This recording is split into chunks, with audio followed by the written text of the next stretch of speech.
Get straight to it tonight. We're going to first start over at the State House.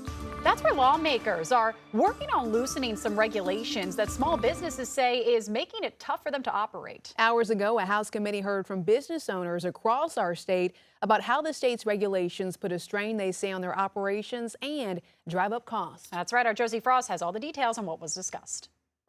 From cosmetology to construction, lawmakers say there are more than 80,000 regulations in South Carolina on our businesses, and they say they're overburdensome, hurting the economy and stifling growth. Now they're hearing from boots on the ground about how those rules need to change and which ones need to go.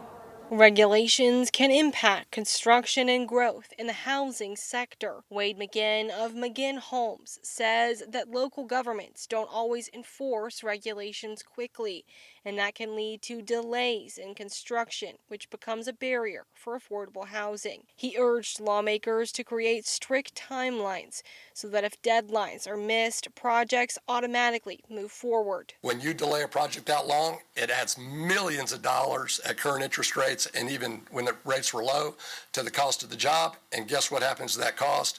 It gets passed along to your constituent, to the consumer, and not only that, but it's marked up. And in the cosmetology industry, some argue that services like makeup and heat hairstyling shouldn't require a certification. Makeup artist Emily Willis says that forces some self-taught artists to do it under the table. I believe that, more artists should be able to enter the industry without facing the debt or the irrelevant training requirements. I think when that happens, competition increases and so does the quality of work. But others argue that training is necessary for the safety and sanitation of those services.